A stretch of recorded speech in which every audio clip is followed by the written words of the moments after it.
So, a bunch of y'all sent this to me today in hopes that it would make me like the John Cena character more. It in no way, this headline in no way makes me like the John Cena character more. But it does make me respect and like the man that plays the character John Cena more.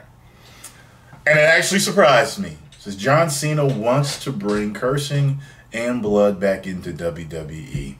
And he's right about both. Now, before I read this, I don't need the blood. I never did. I don't care whether blood's in or out. The cursing, when applicable, okay? When it's funny, you know, Stone Cold, Rock, you know, Candy Ass and some bitch and all this stuff. Yeah, that's fun. That can be very funny. It can be useful. Not gratuitous, because then it just gets stupid. It's just, you just cussing the cuss. But let's see what they have to say. In the not too distant past, WWE was a different animal. It was raw, no pun intended, unfiltered, okay, well, a little filtered, and it appealed to an older demographic with elements that are not seen today. Blood, intense violence, offensive words. John Cena was a part of that more adult product in his formative years in WWE. And he routinely spout off offensive rap, freestyle, demeaning his opponent. He also wasn't afraid of a little bloodletting. These days, WWE caters to a younger audience, and with that directive, the sports entertainment giant's product has been toned down extensively. Cena isn't too happy with that. In a new interview with Rolling Stone, Cena displays his animosity towards the youth-skewing product that his company, the one he's been the face of for more than a decade, is pumping out. Here's what it says. I'm a 38-year-old man. I'd much rather it be a program geared toward me.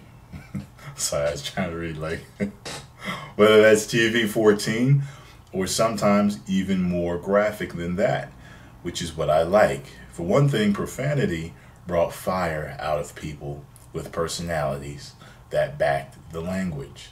It's very difficult to say, oh, you're being poopy, especially when they're meant to be fighting words. And now, if someone starts to bleed, the referee intervenes to stop the bleeding. But before, you just let it fly. Blood is one of the things that made the fights cool. Like you knew it had gotten serious. I understand why people don't do it anymore. Vince has been a coach to me, a father figure, a boss and a friend. And his goal and my goal are the same, to make the company be as big as it can be. But yeah, the blood is one thing that I miss. Cena makes a great point. Blood intensified the matches. A great example of this was the Samoa Joe versus Finn Balor match at the recent TakeOver event in Dallas. Joe was spewing rivets of sanguine, and it most certainly added to the dynamics of the feud and contest. Unfortunately, that match is also the perfect example of WWE's PG era getting in its own way. The match was stopped several times in what could have been one of the most intense brawls in pro wrestling this year was reduced to just a fine outing for both performers.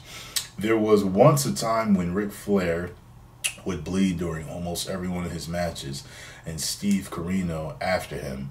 That was perhaps too much, but this is a fight we're talking about here.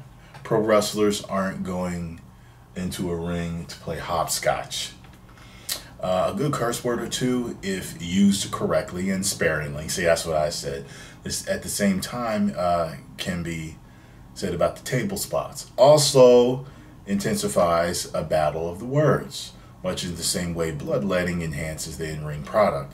Cena is perhaps a bad example of this, as he always is so great on the microphone during his early years in the company, but there have been plenty of intense feuds that could use some heavy cussing. We don't need an F-bomb on every episode of Raw now.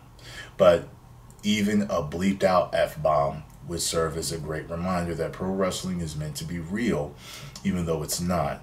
Did you ever listen to all the curses dropped in a corner of a boxing match in between rounds? It's awesome. Cena also mentions that he understands why they don't do it anymore, and I do too. In the heyday of PG-13 area, WWE was bringing out the big guns to battle WCW, an edgier product, and what the day called for. WWE has no enemies anymore, and what's best for business is to try to appeal to the kids who goad their parents into buying merchandise. Also, sponsors are big business, and they don't want the companies they associate with to propagate dick jokes all the time. We know wrestling is scripted. Don't you dare say it's fake. We know it's pre-rehearsed, sketched out on notebooks, finishes, segments plastered on walls of arenas. Its inhabitants. It inhabits for the night. And I'm speaking for the wrestling fans who have loved the PG era. Just want it to seem as real as possible. And still the fantasy. Cover the wizard behind the curtain and give us some blood again. So what do you all think about that? Yeah, I mean, the era that he became Thugonomics in, which was the Ruthless Aggression era, is the era that made him. And it was edgier and a better product than it is now. Now it really fucking sucks, and I still watch it for the good parts. You know what I mean? You know, it's like getting a pepperoni pizza with anchovies, and you gotta pick off the anchovies to enjoy the pizza. You know what I mean? You have to pick your parts in Raw. You know, it fucking sucks. But, you know, there are certain parts that are good. You know, I got a good bite or two, you know, in that slice, you know. So that's what it's like. I'm glad he wants it to be edgier. And hopefully we will get that. And they will change the product soon. But yeah, post your comments down below. Let me know what you all think. If you enjoyed my video, hit the like button, subscribe, and share. If you did not, you can kiss my black derriere. And that's something that would have went very well in Thugonomics rap. 1 million subscribers. Woo! You may now subscribe.